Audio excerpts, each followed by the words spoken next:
वो दिन मेरी जिंदगी का सबसे बुरा दिन था जब मेरा पति इस दुनिया से चला गया। मेरा पति और उसका बड़ा भाई यानी मेरा जेठ, हम लोग एक ही घर में रहते थे और ये घर हम दोनों का था, यानी मेरे पति और मेरे जेठ के नाम था। लेकिन मेरे जेठ ने कभी इस बात को माना नहीं। उसने कहा कि ये घर तो बाबा ने मेरे नाम किया था। मेरी एक छोटी सी बेटी थी जिसकी उम्र 3.5 साल थी, लेकिन वो बहुत समझदार थी। मेरी और कोई संतान नहीं थी। मेरे माँ बाप भी इस दुनिया में नहीं थे। अब मैं कहाँ जाती? एक दिन मैंने अपनी जेठानी को अपने पति से बात करते सुना। वो कह रही थी, ये गजाला तो विधवा हो गई, अब इसका क्या करना है? तो मेरे जेठ ने कहा, इसका वैसे भी कोई नहीं है, इसे घर में रखो, इससे काम धाम करवाते रहो तो मुझे भी आसानी हो जाएगी, मुफ्त की नौकरानी मिल जाएगी। उसने कहा, हाँ ये भी ठीक है। मुझे ये सुनकर बहुत दुख हुआ, लेकिन फिर भी मैं सब्र कर रही थी कि चलो इस घर में मुझे और मेरी बेटी को खाने के लिए रोटी तो मिल जाएगी। लेकिन मेरी जेठानी ऐसा करती कि अपने 2 बेटों को पहले खाना खिलाती और उनकी प्लेट में जो बचता वो मेरी बेटी के आगे रख देती। पहले तो मुझे पता नहीं चला, जब पता चला तो दिल बहुत दुखा। मेरी बेटी रोज रात को छत पर जाकर बैठ जाती और तारों को देखकर अपने पापा से बातें करती। कहती, मेरे पापा सितारा बन गए हैं, पापा नीचे आ जाओ, मुझे आपकी बहुत याद आ रही है। जब मैं ये सब देखती तो मेरा दिल खून के आंसू रोता था। एक दिन वो कह रही थी, मुझे बहुत भूख लगी है, मैं बहुत भूखी हूं। मैं रोते रोते दूसरे कमरे में चली गई, लेकिन थोड़ी देर बाद मुझे अपनी बेटी की हंसी की आवाज आने लगी। वो इतनी खुशी से हंस रही थी। जब से मेरा पति इस दुनिया से गया कोई 6 महीने हो गए थे, मैंने उसे खुशी से हल्का सा मुस्कुराते हुए भी नहीं देखा था। लेकिन आज वो ऐसे हंस क्यों रही थी? जब मैं गई तो वो अकेली बैठी थी। मैंने पूछा, क्या कर रही हो माही? वापस आ जाओ, किसके साथ हंस रही हो? वो कहने लगी, पापा आए थे, पापा ने मुझे गले से लगाया, मुझे प्यार किया, इसीलिए मैं खुश हो रही हूं। और पापा कह रहे थे कि मैं घर में नहीं रह सकता, पर मैं रोज से तुमसे मिलने आऊंगा। मैंने उसे गले से लगाया और सोचा, जो चले जाते हैं वो कहां आते हैं, लगता है बेचारी ने कोई सपना देखा है। मैंने कहा, ठीक है, अब तुम नीचे आ जाओ। उन्होंने हमें ऊपर वाला कमरा दिया हुआ था। ऊपर सिर्फ एक कमरा और एक खुली सी छत थी।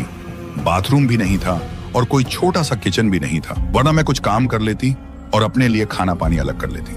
ये 3री मंजिल बनती थी और ये कमरा स्टोर रूम था, लेकिन थोड़ा बड़ा था। नीचे वाले एक पोर्शन में पहले मैं अपने पति के साथ रहती थी। मेरी जेठानी ने उस पर भी कब्जा कर लिया और अपनी बहन के परिवार को वहां बुला लिया। उसकी बहन के भी 2 बेटे थे। वो मेरी जेठानी के बच्चों के साथ मिल जाते थे और चारों मिलकर मेरी छोटी सी बेटी को बहुत तंग करते थे और उसे मारते भी थे। अगले दिन सुबह से ही मेरी बेटी ने शोर मचा रखा था कि रात को पापा मुझसे मिलने आएंगे। पापा ने वादा किया है, पापा ने कहा है कि वो जरूर आएंगे। मेरी जैसी छोटी सी बेटी के चेहरे पर जो खुशी थी वो मैंने 6 महीने में पहली बार देखी थी। वो बार बार कहती, मम्मा पापा जरूर आएंगे, पापा ने कहा है कि मैं तुझसे मिलने आऊंगा। मैंने चुप रहना ही बेहतर समझा, क्योंकि मेरी हालत ऐसी थी कि मैं अपनी बेटी को झूठा भी नहीं कह सकती थी और सच मान भी नहीं सकती थी। मैं चुपचाप सारा दिन उसे देखती रही। वो कभी छत की ओर दौड़ती, कभी नीचे आती, कभी कहती, मम्मा पापा के लिए कुछ बनाना है, और कभी मेरे सीने से लगकर कहती, मम्मा पापा आज आएंगे ना? मैं कहती, हाँ आ जाएंगे, बस तुम सो जाओ। मेरी जेठानी ने भी ये सब नोट कर लिया था और दोपहर को जब मेरे पति की बात हो रही थी तो वो कहने लगी, तेरी बेटी को तो पागलपन होने लगा है, ऐसी बातें करती हैं जैसे पापा अभी बाहर से आ जाएंगे। वो तो मर गया है, उसे कौन समझाए कि मरे हुए वापस नहीं आते। मैंने कहा, बस वो छोटी है, अभी समझ नहीं पाती। लेकिन मेरी जेठानी वो जहर घुले हुए शब्द बोल गई कि मैं अंदर से टूट गई। उसने कहा, लगता है कोई नया बाप मिल गया है जो खाने भी भेज रहा है और आकर मिलने की बातें भी कर रहा है। मुझे उसकी ये बात दिल में तीर की तरह लगी, लेकिन मैं चुप रही। उस दिन शाम को फिर खाने को कुछ नहीं मिला। मेरी जेठानी ने साफ कह दिया कि खाना खत्म हो गया है। जब मैंने कहा कि कुछ तो दे दो, बच्ची भूखी है, तो कहने लगी, मेरे बच्चे पहले हैं, पहले उनका पेट भरेगा, फिर अगर कुछ बचा तो तुम दोनों ले लेना। लेकिन वही हुआ कि कुछ भी ना बचा और हमें आज भी भूखा सोना पड़ा। मेरी बेटी बहुत भूखी थी, लेकिन उसने कुछ नहीं कहा, सिर्फ इतना बोली, मम्मा भी बस रात हो जाए, पापा आएंगे तो वो खाना ले आएंगे। रात होते ही वो हमेशा की तरह छत पर चली गई। मैं अंदर बैठी उसे दूर से देखती रही। कभी कभी वो छत पर चुपचाप बैठी रहती और मैं बस उसकी तरफ नजरें जमाए रहती। लेकिन आज वो किसी से बातें कर रही थी। मैं सुन नहीं पा रही थी, लेकिन वो बार बार हंस रही थी और कुछ कह रही थी। मुझे लगा शायद वो अपने खिलौनों से खेल रही है या फिर हवा से बातें कर रही है। लेकिन जब मैं कुछ देर के लिए अंदर चली गई और फिर वापस आई, तो जो मंजर देखा उस पर मेरा यकीन करना मुश्किल हो गया। मेरी बेटी के हाथ में बिरयानी का एक ताजा गर्म डब्बा था और वो दोनों हाथों से उसे खा रही थी और हंस रही थी। खुश थी, इतनी खुश कि मुझे लगा जैसे उसने सच में अपने बाबा को देखा है। मैं हैरान रह गई। माहीन, ये खाना कहां से आया? उसने कहा, बाबा लाए हैं। बाबा मेरे पास आए थे, बाबा ने मुझे खाना दिया। जब मैंने उसके हाथ से डब्बा लिया तो उसमें से खुशबूदार और बिल्कुल ताजा बिरयानी की महक आ रही थी, गर्म गर्म, जैसे अभी किसी ने दिया हो। मैंने छत के आसपास देखा, लेकिन वहां कोई इंसान नहीं था।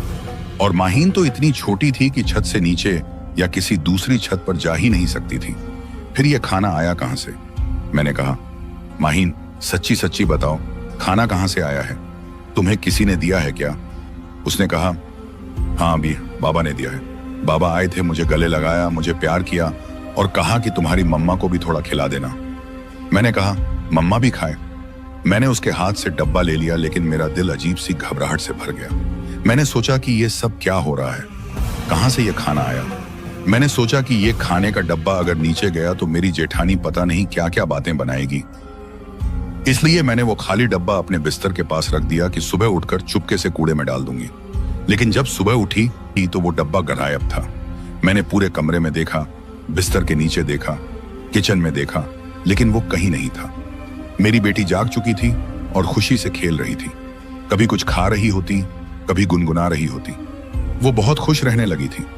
अब वो रोज छत पर जाती और अक्सर उसके अनई हाथ में कभी कोई मीठा, कभी नमकीन, कभी चिप्स या रसगुल्ला होता। मैं हैरान हो गई। मैं सोचने लगी कि ये सब क्या है, कहां से आ रहा है। मेरा शक एक ओर जा रहा था। मैं सोचने लगी कि शायद पास वाले किसी घर में कोई इंसान रहता है जिसे मेरी बेटी की आवाजें सुनाई देती हों, और वो इंसान शायद रहम खाकर उसे ये सब दे देता है। क्योंकि इतनी मासूम सी बच्ची अगर छत पर बैठ के अपने पापा को आवाज देगी तो कोई ना कोई तो प्रभावित होगा। मैंने सोचा कि अब मैं पता लगाऊं कि पास वाले घर में कौन रहता है, वहां कौन है जो मेरी बेटी की तरफ ध्यान दे चुका है और उसका ख्याल रख रहा है। क्योंकि मेरी जेठानी के उस जालिमाना रवैये में तो हमें भूखे मरने के सिवा कुछ नहीं बचा था। सब्जी लेने के लिए मैं ही बाहर जाती थी। मेरी जेठानी मुझसे घर के काम भी करवाती थी और बाहर के भी। और मैंने उसे ये कहते हुए भी सुना था कि मैयानी से गजाला को कपड़े सिलने आते हैं, इसको एक मशीन ले लेती हूँ, कपड़े सिएगी तो कुछ पैसे बन जाएंगे। यानी अब ये भी करवाना चाहती थी मुझसे। मैंने बाहर से पता करवाया तो पता चला कि साइड वाले घर में कोई भी नहीं रहता था। वो घर काफी अरसे से खाली पड़ा था। लोगों का कहना था कि उस घर में कोई हवाई चीज का बसेरा है, इसलिए वहां कोई नहीं रहता। जबकि वो बहुत अच्छा घर था।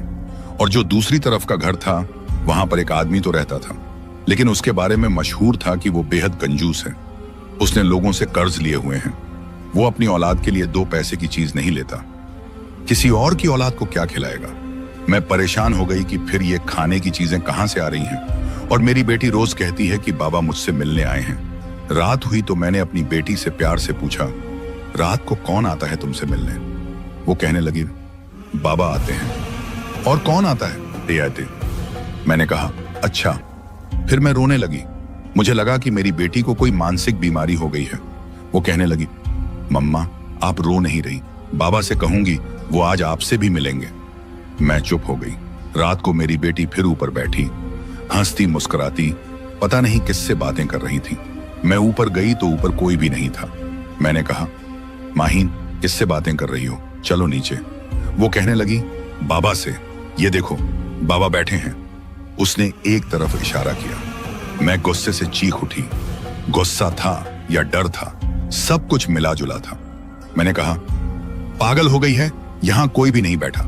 तुम्हारे बाबा मर गए हैं, कभी वापस नहीं आएंगे, कभी भी नहीं।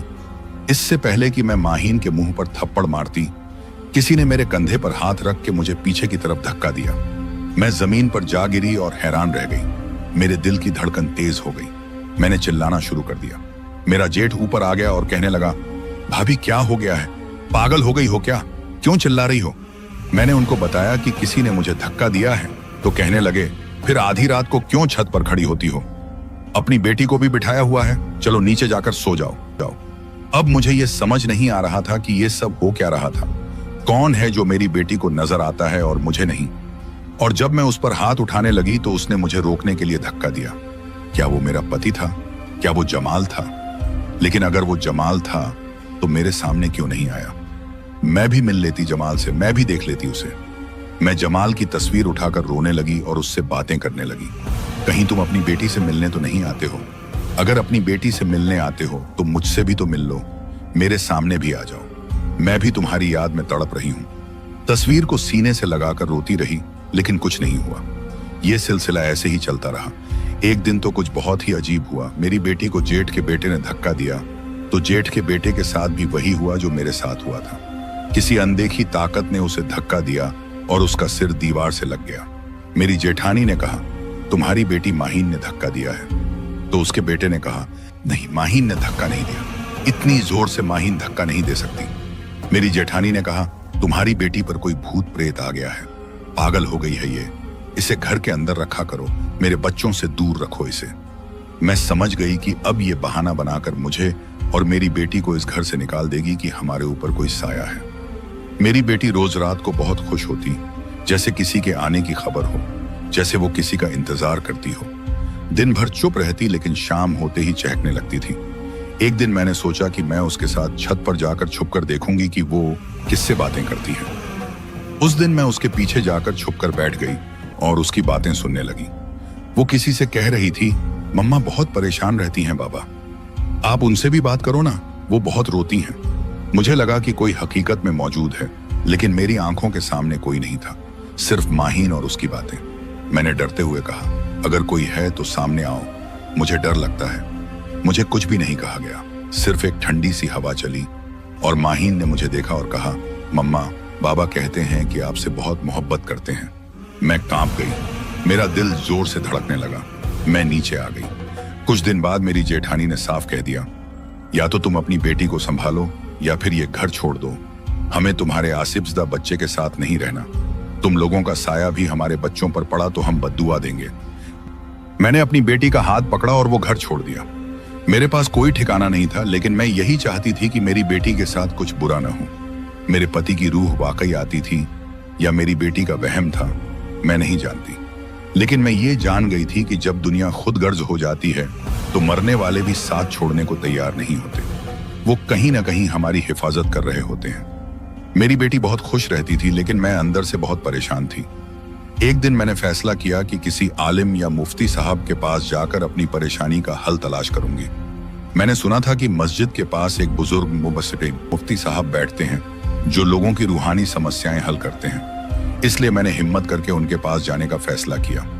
मैंने अपना मसला उनके सामने खुलकर बयान किया कि मेरी बेटी को कोई नजर आता है। वो कहती है कि उसका पापा रात को आते हैं और वो उन्हें देखती भी है। मैंने पूछा कि क्या ये कोई बीमारी है या कोई रूहानी मसला है, तो वो सुनकर बोले, बेटा, जो लोग इस दुनिया से चले जाते हैं वो वापस नहीं आते। उनकी रूहें लोहे के संदूक में बंद होकर हश्र के दिन तक सो जाती हैं और वो किसी से कोई ताल्लुक नहीं रखती। लेकिन तुम्हारी बेटी के साथ लगता है कि कोई गैर मरई चीज चिपक गई है जो उसके सामने तुम्हारे शौहर की सूरत में जाहिर होती है। वही तुम्हारी बेटी का सहारा बनती है और उसके दुख दर्द को कम करती है। मैंने कहा, अगर वो उसकी मदद कर रही है तो फिर बुरा क्या है इसमें? मुफ्ती साहब ने समझाया, नहीं बेटा, हमारी दुनिया और उनकी दुनिया बिल्कुल अलग है। हमारी दुनिया में उनका कोई दखल नहीं होना चाहिए। बच्चे मासूम होते हैं, वो कभी कभी ऐसी चीजें देख लेते हैं जो बड़े उम्र के लोग नहीं देख सकते। और जब वह बड़ी होकर यह हकीकत जानेंगी कि वह शख्स उनका पिता नहीं बल्कि कोई रूहानी चीज है, तो उनके दिल को बड़ा झटका पहुंचेगा और वे बहुत ज्यादा पीड़ा में रहेंगी। उन्होंने कहा कि तुम अपनी बेटी के गले में यह तावीज डाल दो। यह तावीज उस अदृश्य चीज को उससे दूर कर देगा और कुछ दिनों में वह चीज उसके साथ संबंध खत्म कर देगी। तुम्हारी बेटी को भी सच्चाई का पता चल जाएगा। मैंने झिझकते हुए वह तावीज ले लिया और अपनी बेटी के गले में पहना दिया। पहले दिन तो मुझे लगा कि हालात बेहतर हो गए हैं। रात को जब वह छत पर बैठी थी तो मैंने उससे पूछा, क्या बात है माहीन, तू कहा, क्या हुआ? वह रुकी और बोली, बाबा नहीं आए। मैंने दिल ही दिल में सोचा कि शायद तावीज ने वाकई असर किया है। मैंने कहा कि तुम्हारे बाबा शायद व्यस्त थे, कल आ जाएंगे। मगर जैसे जैसे दिन गुजरते गए, 3-4 दिन तक उससे वह चीज नजर नहीं आई तो वह रोने लगी, खाने पीने से इनकार करने लगी, उसकी तबीयत बिगड़ने लगी। मैंने अपनी बेटी को इस हालत में देखा तो मेरा दिल टूट गया। मैंने सोचा कि अगर यह तावीज ही उसके लिए समस्या बन गया है तो मैं इसे तुरंत उतार दूं। मैंने सावधानी से तावीज उतारा और अचानक वह अपनी जगह से भागी और चिल्लाने लगी, बाबा आ गए, बाबा आ गए, मामा मुझे भूख लगी है, मुझे खाना दे दो, बाबा आ गए। मैं रोते हुए जमीन पर बैठ गई और अपने आप से बेबस हो गई कि अब मैं क्या करूं। यह मसला मेरी समझ से बाहर था। मैंने हाथ जोड़कर दुआ की कि खुदा मेरी बेटी को कोई नुकसान न पहुंचाए। वह तो मेरी जिंदगी का सबसे कीमती हिस्सा है और कोई उसे तकलीफ न दे। मगर हकीकत यह थी कि कोई भी वहां नहीं था, सिर्फ वही बेटी का पिता था जिसे मैं हमेशा याद करती थी और जो हमेशा मेरे दिल में जिंदा है। यह मामला तो अपनी जगह पर था कि मेरी बेटी की जिंदगी में एक अनदेखी ताकत उसके बाप के रूप में आती थी और उसे सहारा देती थी। लेकिन मेरी जाती जिंदगी भी आजमाइशों से खाली नहीं थी। मेरे शौहर के इंतकाल के बाद मैं अपने जेठ के घर में अपनी बेटी के साथ रह रही थी, क्योंकि यही वो घर था जहां मेरा शौहर भी रहता था और हमारा एक साझा पारिवारिक ढांचा था। लेकिन जैसे जैसे वक्त गुजरा, मेरी जेठानी का रवैया मेरे साथ बदलने लगा। वह मुझे ताने देती थी कि मुफ्त में खा रही हूं, तुम्हारे शौहर ने क्या ही कमा कर दिया था जो अब हमारी छत के नीचे जी रही हो। एक दिन तो हद ही हो गई। मेरी जेठानी ने साफ शब्दों में कह दिया कि तुम कोई काम धंधा करो और हमें पैसे देकर इस घर में रहो, या फिर अपना बिस्तर समेटो और यह घर छोड़ दो। मैंने सुनकर सब्र किया, लेकिन जब बार बार तकरार हुई तो मैंने गुस्से में कह दिया, यह घर मेरे शौहर का भी था, तुम लोग मुझे कैसे निकाल सकते हो, और मैं क्यों काम करूं अपने ही घर में रहने के लिए। मेरी बात सुनकर वह शायद मौके की तलाश में थी, फौरन इस मामूली सी बहस को एक बहुत बड़ी लड़ाई में बदल दिया और मोहल्ले वालों के सामने चिल्लाने लगी कि यह औरत हमसे बदतमीजी करती है, हम इसे बर्दाश्त नहीं करेंगे। और मेरे जेठ ने भी बीवी का साथ दिया और मेरी बेटी समेत मुझे घर से निकाल दिया। मैं और माहीन घर के दरवाजे से निकले तो आंखों से आंसू रुकने का नाम नहीं ले रहे थे। मैं अपनी बेटी का हाथ थामे गली में सड़क के किनारे बैठ गई। दिल में बेशुमार सोचें थीं, कहां जाएंगे, कहां रुकेंगे, कौन पनाह देगा, क्या हम सारी रात ऐसे ही बाहर गुजारेंगे। मेरी बेटी तो मासूम थी, वह कभी मेरी गोद में बैठती, भी थकी आंखों से मुझे देखती। अचानक एक बूढ़ा आदमी पास आया। उसके हाथ में एक लकड़ी की छड़ी थी और आंखों में अजीब सी रोशनी। उसने नरमी से पूछा, बेटी क्यों परेशान हो, सब ठीक है ना। मैंने सिर झुकाकर आंसू पोंछते हुए कहा, हमें घर से निकाल दिया गया है, मेरा शौहर अब इस दुनिया में नहीं रहा और यह मेरी बेटी है, हम कहीं जाने के काबिल नहीं हैं। उस बूढ़े ने खामोशी से मेरी बात सुनी और कहा, मेरे साथ चलो, मैं तुम्हें एक जगह लेकर चलता हूं जहां तुम्हें सुकून मिलेगा। मैंने झिझकते हुए उसका साथ दिया, लेकिन जैसे ही उसने एक छोटा सा दरवाजा खोला और अंदर ले गया तो मेरी आंखें हैरानी से खुली की खुली रह गईं। वही दरवाजा हमारे घर के बिल्कुल बराबर में था, जिसके बारे में पूरे मोहल्ले में मशहूर था कि वो भूतिया हैं। लोग कहते थे कि वहां कुछ नजर आता है, अजीब सी आवाजें आती हैं, कोई भी उसमें ठहरने की हिम्मत नहीं करता। मैं रुक गई और कहा, यह तो वही भूतों वाला घर है।